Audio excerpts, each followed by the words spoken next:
Hello everyone. आज हम एक लाइनिंग वाले ब्लाउज़ की कटिंग सीखेंगे जो बहुत इजी है। अगर आप बिगनर्स भी हैं तो आप इस वीडियो को देखकर इजीली उसको काट पाएंगे, क्योंकि मैं इतना टिपिकल मेथड नहीं बताने वाली हूँ जो आपको एक सिलाई सिखाने वाली बताती हैं। बहुत ही एक ईजी मेथड बताने वाली हूँ, तो आप इस वीडियो को लास्ट तक ज़रूर देखें। देखिए, सबसे पहले हमने इनके लिए कुछ चीज़ें ये मेरा ब्लाउज़ पीस है, ये मेरी लाइनिंग है, और ये जो बॉर्डर था ब्लाउज़ पीस में ये मैंने अलग कर लिया है खोल के। और बाकी जो बेसिक चीज़ें हैं जैसे कैंची, इंची टेप और ये चौक, इसकी रिक्वायरमेंट है आपको। तो अब हम देख लेते हैं कि हमें ब्लाउज़ कितने इंच का बनाना है और उसके माप क्या क्या होंगे। मुझे 34 इंच का ब्लाउज़ बनाना है, तो बहुत ईजी है ये टेक्निक। आप इसको ध्यान से देखेंगे, 34 के आप 4 हिस्से करेंगे तो ये बनता है कुछ 8.5 इंच। तो इसके लिए देखो, इसमें आप प्लस करेंगे मार्जिन 2 इंच, तो ये आपका बन जाता है 10.5 इंच। ठीक है, आप अपना नाप ऐसे भी ले सकते हैं, अदरवाइज़ आपके पास कोई ब्लाउज़ है तो उससे भी आप नाप ले सकते हैं। तो मैं आज आपको इस तरह से नाप लेना बताती हूँ। अगर आपको 32 का बनाना है तो उसमें भी आप 2 इंच प्लस करेंगे, उसका 1/4 करके। ये हमने इसका 1/4 किया है। इसका 34 का 1/4 बनता है 8.5 प्लस 2 इंच मार्जिन के लिए, तो ये आपका टोटल 10.5 हो जाएगा। अगर 32 होता है तो 32 का बनता है 8 प्लस 2 हो जाएगा आपका 10.5। तो आज हम 34 का ब्लाउज बनाने वाले हैं, तो स्टार्ट करते हैं। ये ब्लाउज़ की जो लाइनिंग है उसकी आपको ये किनारी दिख रही होगी, आपको इस तरफ से फोल्ड करना है। तो मैंने इस तरफ से इसको फोल्ड किया और इसकी लेयर को फिर डबल फोल्ड कर दिया। अब इसके बाद मैं अपने नाप देखती हूँ। ब्लाउज़ की जो लंबाई है, यूजुअली जो लोग पहनते हैं, जो लेडीज़ पहनती हैं, लेडीज़ या गर्ल्स, वो 13 से लेकर 15 के बीच में होती है। तो ये आपके ऊपर डिपेंड है कि आपको कितना लंबा ब्लाउज़ पहनना है। अगर आप ज़्यादा लंबा ब्लाउज़ नहीं पहनते हैं तो आपके लिए 13 इंच परफेक्ट होगा। अगर आप इससे ज़्यादा लंबा पहनना चाहते हैं तो आप उसमें 1 इंच या आधा इंच अपने हिसाब से बड़ा छोटा कर सकते हैं, लेकिन 13 इंच इज़ मस्ट। ठीक है, तो इतना लंबा तो आपको ब्लाउज़ रखना ही होगा। तो मैं यहाँ से 13 इंच और हाफ इंच ऊपर के लिए मार्जिन, और उसके साथ मैं 2 इंच नीचे मोड़ने के लिए मार्जिन लेके चलती हूँ। तो मेरा ये हो जाता है 15.5 इंच लास्ट। ठीक है, तो आपको ये ऊपर से मार्क लगा लेना है 15.5 इंच का। इस तरह से आप मार्क लगा लीजिए। और ये देखिए, यहाँ से मैंने इसको 10.5 लेना है। क्यों, मैंने आपको अभी बताया था कि मेरे को 34 इंचज़ के हिसाब से ब्लाउज़, मेरा जो बस्ट है वो 34 है, तो मैं उसके हिसाब से ये जो ब्लाउज़ बना रही हूँ, इसलिए मैं यहाँ पर लूँगी 10.5 इंचज़। अब मैं इसके बाद यहाँ पर गले के लिए 5.5 इधर से, ऊपर से लंबाई 5.5, और यहाँ पर 2.5 इंच। अगर आप नॉर्मल नेक का जो साइज़ है वो नॉर्मल पहनते हैं तो आप 2.5 इंचज़ लेंगे। अगर आप नेक ज़्यादा ब्रॉड पहनते हैं, चौड़ा पहनते हैं, तो आप इसको 2.5 से 3 इंच के बीच में कर सकते हैं। मैं थोड़ा सा ब्रॉड नेक पहनती हूँ तो इसीलिए मैं अपना 3 इंचज़ पे मार्क लगाऊंगी। इस तरह से मैंने ये मार्क लगा लिया। ये आपका नेक का मार्क हो गया। अब इसमें आप एक इस तरह से लाइन डालकर और ये गोलाई करेंगे। ये आपकी गले की गोलाई हो गई। इसके बाद अब बारी आती है तीरे की। तीरा आपको बिल्कुल जो ये फोल्ड है नेक लाइन के पास, यहाँ से आपको नापना है। तीरा आपका 6 से लेकर 6.5 के बीच में, आप जितना तीरा है आपको अपने कंधे नापने हैं या फिर आपको ब्लाउज से नापना है। तो मेरा जो तीरा है वो करीब 13 इंच आता है, तो उसके लिए मुझे 6.5 इंचज़ लेना होगा। तो मैंने यहाँ से ये 6.5 इंचज़ ले लिया। इसके बाद मैं यहाँ से ये लेती हूँ अपना 6 इंचज़। ये मेरा आर्म होल है। आर्म होल भी अगर आपकी आर्म्स ज़्यादा हेल्दी हैं तो आपको अपना आर्म होल ज़्यादा लेना होगा। वैसे ये नॉर्मल जो आर्म होल है वो 6 इंचेस का होता है, तो आपको यहाँ से 6 इंच और बाकी जो ये बच रहा है ये आपका फिटिंग में चला जाएगा, ये आर्म होल की। अब आपको करना क्या है, यहाँ से 1.5 इंच गोलाई के लिए, जो परफेक्ट गोलाई होती है उसके लिए आपको यहाँ से ये 1.5 इंच लेना होता है और फिर आपको ये ऐसे करके मिला देना होता है। आपको गोलाई में थोड़ी परफेक्टनेस की ज़रूरत है, तो इस तरह से आप इसको मिला देंगे। अब इसके बाद हम देखते हैं, इसके बाद हमारी प्लेट्स की बारी आती है और इसके एक अंदर की गोलाई है उसको हम बाद में समझेंगे। इसके बाद हमारी प्लेट्स की बारी आती है। अगर आप न्यूली मैरिड हो या फिर आपके जो बस्ट है वो अभी प्रॉपर पोजीशन में है, तो आपको एक नॉर्मल जो लेना है वो 10 इंचेस पे लेना है। ऊपर से 10, ऊपर से 10 और यहाँ से 3.5। यहाँ पर एक आपका मार्क मिल गया क्रॉस से, उसको आपको नीचे ले आना है। ये आपकी पहली प्लेट है जो ऊपर से 10 और यहाँ से 3.5, ठीक है। इसके बाद हम अपनी दूसरी प्लेट पे निशान लगाएंगे, जो यहाँ से 1 इंच इधर अंदर की तरफ और 1 इंच ऊपर की तरफ। तो आपको ये यहाँ पर एक निशान मिल गया, तो आप इसको थोड़ा सा तिरछा कर देंगे। ये आपकी दूसरी प्लेट हो गई। अब इसको एक आप राउंड शेप यहाँ पे बना लीजिए, जिससे आपको ये अंदाज़ा हो जाएगा कि आपको प्लेट्स किस जगह पे फिट करनी है अपनी। तीसरी प्लेट हमारी, जो ये आपकी आर्म होल वाली लाइन है, यहाँ से 5.5 इंचेस और यहाँ से ये जो प्लेट्स हैं, इन प्लेट्स में आपका 1.5 से लेकर 2 इंच से ज़्यादा गैप नहीं होना चाहिए। इस गैप की कोई रिस्ट्रिक्शन नहीं है, ये गैप सिर्फ 1.5 इंच से लेकर 2 इंच के बीच में होना चाहिए। तो आप देखो, इसमें 1.5 इंच का अंतर है और इसमें करीब 1.25 इंच का अंतर आ रहा है। तीसरी प्लेट जो हमारी, हमने ये जो 1.5 इंच की लाइन यहाँ आगे बढ़ाई थी, हम इसी को आगे फॉरवर्ड करेंगे। ये हमारी तीसरी प्लेट हो गई, फोर्थ प्लेट हो गई। तो अब आप देख सकते हैं 1 2 3 4, चारों प्लेट हमारी हो चुकी हैं। ये लंबाई और ये चीज़ आपको बदलनी नहीं है, चाहे आप 32 इंच का ब्लाउज बनाओ या 30 इंच का बनाओ या 34 इंच का बनाओ, ये चीज़ें आपको चेंज नहीं करनी है। सिर्फ आपको ये चीज़ ध्यान देनी है ऊपर से कि अगर आपकी बस्ट प्रॉपर पोजीशन पे है तो आपको ये 10 इंच पर ही करना है, और अगर किसी के बस्ट थोड़े से लूज़ हो जाते हैं, नीचे आ जाते हैं, सैगिंग हो जाती है, तो उसको थोड़ा सा इस प्लेट में यहाँ की बजाय यहाँ कर लेना है। तो ये आपको ध्यान देना है। इसके बाद हमारे ये प्लेट्स का काम पूरा हो गया। अब हमारा एक लास्ट काम रहता है, जो है इसकी गोलाई करना, जो इसके आगे के पल्ले पे करनी है आपको। तो उसके लिए हम देख लेते हैं, वो उसमें आपको थोड़ा सा ध्यान देना है। हमें इसके 3 हिस्से करने हैं। इस आर्म होल की जो लाइन थी उसके 3 हिस्से करने, तो मैं 2-2 इंच के 3 हिस्से कर लेती हूँ। पहले हिस्से में नहीं, यहाँ पर मुझे आधा इंच बाहर निकालूंगी और इसको बीच में से एक हिस्सा कर लेती हूँ। अब इसको ध्यान देना, आपको इसके 3 पार्ट कर लेना है, इसका हाफ कर लेना है। अब हमें करना क्या है, इस 1/2 इंच की प्लेट को यहाँ से मिलाना है और इसको यहाँ से मिलाना है, इसको गोलाई में लाते हुए, और जो हमने ये जो 3rd पार्ट किया था यहाँ पर लाके इसको आपस में मिला देना। ये 1/2 इंच मार्जिन हम बाहर की तरफ निकालेंगे, इसको आधा करेंगे और इन सब को मिलाते हुए इस तरह से गोलाई अपनी तैयार कर लेंगे। ये आपको दिख रहा होगा। तो ये जो गोलाई है ये हमारे आगे के पल्ले में कटेगी और ये हमारी पीछे के पल्ले में रहेगी।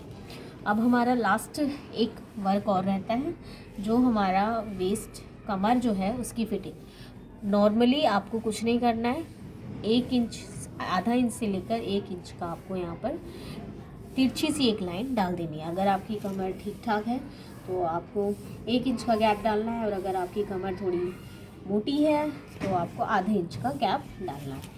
ये हमारा ब्लाउज़ की कटिंग तैयार हो गया। अब हम इसको काटेंगे, कटिंग करेंगे। अब हम इसकी कटिंग करेंगे। कटिंग करने के लिए आपको ब्लाउज़ के कपड़े को नहीं हिलाना है, आपको खुद हिलना है, खुद घूमना है। तो यहाँ से हम इसकी कटिंग स्टार्ट करते हैं।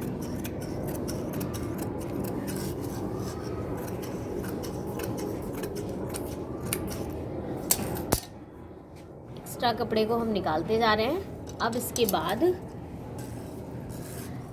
हमने जो ये वाली गोलाई लगाई थी बाहर वाली, हम उसको काटेंगे। बाहर वाली गोलाई को हमने काट के अलग कर दिया। इस गोलाई को हमें अंदर के कपड़े में काटनी है। तो मैं कपड़े को हिला रही हूँ, लेकिन आपको बिल्कुल भी नहीं हिलाना है। बिगनर्स हैं वो तो बिल्कुल भी ना हिलाएं कपड़े को। ये मैंने गला काट लिया, मैंने नेक भी काट लिया और आर्म होल भी कट कर लिया। बिगनर्स जो हैं वो बिल्कुल ब्लाउज़ को ना हिलाएं। इसके पीछे रीज़न है कि आपकी जो ये फिटिंग है ये हिल सकती है, आपका कपड़ा हिल जाएगा तो आपका सब कुछ इधर से उधर हो जाएगा। इसीलिए आपको बिल्कुल भी नहीं हिलाना है। काटते समय कपड़े पर एक हाथ रखना है, जिससे कि आपकी चारों तह एक जगह बनी रहे। अब मैं इन कंधों को अलग करूँगी। ये देखिए, ये जुड़े हुए हैं, इनको मैं अलग करूँगी। अब इसके बाद आराम से मैं इसकी एक परत को निकाल लूँगी। ये मैंने एक हिस्सा अलग कर लिया है अंदर वाला, और एक हिस्सा मैंने अलग कर लिया है। अब मैं इस हिस्से में क्या करूँगी, सोनू भाई के घर पे छत पे। हाँ। ये मेरा आगे का पल्ला है और मैं ये जो गोलाई हमने बाद में लगाई थी, हम इसको अब कट करेंगे। इसको कट करने के लिए आप बड़े स्मूथली कट करेंगे, ताकि जो जहाँ से आप शुरू करें और जहाँ ख़त्म करें वहाँ पर आके बिल्कुल मिल जाए। ये मैंने कट कर लिया है। ये ब्लाउज़ मेरा बैक ओपन है, इसीलिए मैं इसका फ्रंट जो है बीच में से अलग नहीं करूँगी। मेरा इसमें काम पूरा हो गया। एक लास्ट काम रहता है, वो आपके लिए बहुत ज़रूरी है, आपके के लिए नहीं, मेरे लिए भी बहुत ज़रूरी है। इसको मैं थोड़ा सा डार्क कर लूँगी इस तरह से, और डार्क करने के बाद थोड़ा सा इसको प्रेशर दूँगी तो ये प्लेट्स का निशान इधर आपको विजिबल हो रहा हो। शायद मेरी प्लेट्स इधर छप गई हैं, जिसको फिर मैंने यहाँ पर डार्क कर लिया है।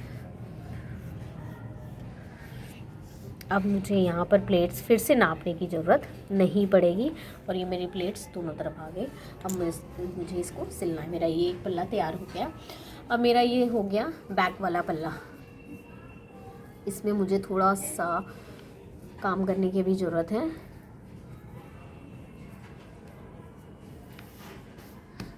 ये मेरा बैक वाला पल्ला है, मुझे इसका नेक बड़ा करना है। नेक आप अपनी मर्ज़ी से रख सकते हैं, जितना आप रखना चाहते हो। तो नेक के लिए मैं यूजुअली जो नेक पहनती हूँ वो 9.5 या फिर 10 इंचेस का पहनती हूँ। तो मैं इसको 10 इंचेस कर रही हूँ। और उसके बाद अपनी जो चौड़ाई थी नेक की 3 इंच वही रख दी मैंने। और इसके बाद मैं सेम प्रोसेस जो हमने आगे के गले में किया था, हम वैसे ही इसकी गोलाई बनाएंगे। ये मेरी गोलाई हो गई। और इसके बाद एक नीचे वाली हम प्लेट लगाएंगे। जो हमने वो नाप लिया था, सेम वही नाप यहाँ भी रहेगा। 3.5 इंच की चौड़ाई, और ऊपर से 10 इंच पे तो मेरा नेक है, इसीलिए मैं इसको 11.5 इंचेस या फिर 11 इंचेस पे कर रही हूँ। ठीक है, तो ये मेरा पीछे की प्लेट हो गई और ये मेरा नेक हो गया। अब मुझे इसको कट कर देना है। अगेन इंस्ट्रक्शन कि आपको कपड़ा हिलाना नहीं है, आपको खुद हिलना है। तो ये मैंने कट कर दिया, और मुझे बैक ओपन करना है, इसीलिए मैं इसको बीचों बीच से काट दूँगी। ये मैंने अपना बैक ओपन कर लिया। तो अब मेरे ये 2 हिस्से हो गए। अब मैं इसको आपको अब बारी आती है हमारी स्लीव्स की। तो हमारे पास ये बचा हुआ कपड़ा है जिसमें से हम स्लीव्स निकालेंगे। तो स्लीव्स के लिए आपको एक चीज़ ध्यान रखनी है स्लीव की लेंथ लेते हुए, कि आपके पास बॉर्डर अवेलेबल है या नहीं है। अगर बॉर्डर अवेलेबल नहीं है तो आपको नीचे से फोल्ड करना होता है तुरपाई के लिए, और जब बॉर्डर अवेलेबल होता है तो आपको ज़्यादा मार्जिन नीचे से छोड़ने की ज़रूरत नहीं पड़ती है। तो मैं जो ब्लाउज़ की स्लीव है वो 3 इंचेस की पहनती हूँ, 3 to 4 इंचेस से ज़्यादा नहीं पहनती हूँ। तो मैं अब इसके लिए रेडी करते हैं, हम इसके 2 फोल्ड ले लेते हैं। 2 फोल्ड ये हमारे ऑलरेडी हो रखे हैं, एक फ़ोल्ड और मारूंगी मैं इस पर। ये हो गए मेरे 4 फोल्ड। अब हम इसको देखते हैं कि आपको स्लीव्स का निशान कैसे लगाना है और कैसे करना है। आपकी जो आर्म होल थी हमने 6 इंचेस का लिया था, तो आपको इसको इससे 3 इंचेस एक्स्ट्रा लेना है। 6 इंचेस का आर्म होल है तो आपको ये 9 इंचेस का लेना है। तो हमने ये 9 इंच का ले लिया है। और उसके बाद मेरी स्लीव की लंबाई 3.5 मैं लेना चाहती हूँ, तो 3.5 प्लस नीचे से मार्जिन 1/2 इंच और ऊपर से मार्जिन 1/2 इंच, तो ये मेरा हो गया 4.5 इंचेस। तो मैं ये टोटल लेंथ लूँगी, इसकी लेंथ हो जाएगी मेरी 4.5 इंचेस। 4.5 इंचेस के बाद यहाँ पर आपको थोड़ा सा ध्यान देने की ज़रूरत है। यहाँ से आप 2.5 इंचेस लेंगे, जहाँ से आपकी कटिंग होगी, जहाँ से आपका जुड़ा हुआ हिस्सा है वहाँ से नहीं लेना आपको, जहाँ से आपका खुला हुआ हिस्सा है वहाँ से आपको 2.5 इंचेस का मार्जिन लेना है और एक इस तरह से लाइन खींच लेनी है। अब इस लाइन को आप तिरछा करेंगे, 2.5 इंचेस की लाइन को। अब यहाँ से इसकी गोलाई ऐसे लाते हुए और हम इसको इस तरह से मिला देंगे। ये आप देख पा रहे होंगे, ये हमारा जो थर्ड पार्ट है, यहाँ से हम नीचे बढ़ाना शुरू करेंगे और इसको यहाँ पर लाके हम मिला देंगे। तो ये हमारी गोलाई हो गई बाजू की और इसको हम तिरछा कर देंगे, थोड़ा सा तिरछा। ये हमारा 1/2 इंच का मार्जिन यहाँ पर, 1/2 से 1.25 इंच का मार्जिन यहाँ पर रहेगा तिरछा। अब एक गोलाई तो हमारी ये हो गई जो हमारी बाहर की गोलाई रहेगी। इसके साथ ही हम यहाँ पर एक सीधी लाइन खींचेंगे इस तरह से, जो हमारी अंदर की गोलाई होगी।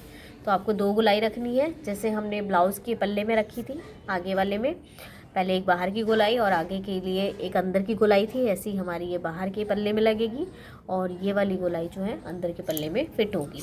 तो अब हम इसकी कटिंग कर लेते हैं। सबसे पहले हमें काटना है बाहर की गोलाई को। ये हमने बाहर की गोलाई कट कर दी, ये हमारा कुछ इस तरह का बन गया है। फिर हम इसका जो बीच का हिस्सा है वहाँ पर एक निशान डालेंगे, ये हमने निशान डाल दिया। और इसके बाद हम ये इंश्योर करेंगे कि हमारे जो हाथ में आ रहे हैं वो दोनों अलग अलग पल्ले हैं और दोनों अलग अलग पल्लों की हम ये एक तरफ से ये गोलाई कट कर लेंगे। अब ये आपका जो स्लीव है ये कुछ इस तरह से बन गई है, एक तरफ गहरी है और एक तरफ कम गोलाई है, तो इसको हम उसमें फिर फिट करेंगे। ये हमारे ब्लाउज की कटिंग हो चुकी है। अब हम इसको ब्लाउज पीस से काटना सीखेंगे, कैसे हम इसको।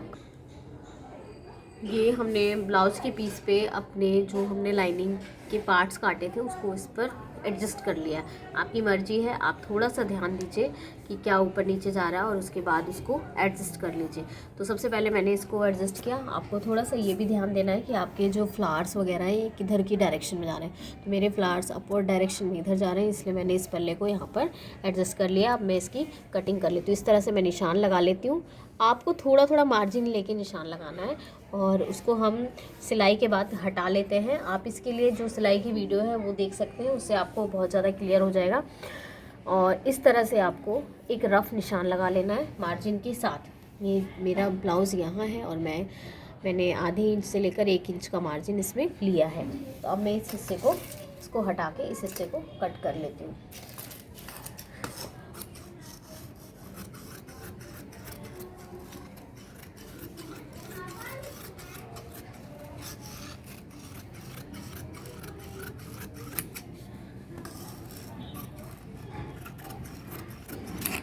ये मेरा इसके साथ का ये वाला पार्ट हो गया। अब मैं दोनों को एक साथ रख देती हूँ। ये मेरा बैक के दोनों पार्ट से, मैंने फ्रंट का वहाँ से रख के काट लिया। अब ये मेरे बैक के दोनों पार्ट से, इनको भी सेम प्रोसेस में मैं ऐसे करके निशान लगा लूँगी। और उसके बाद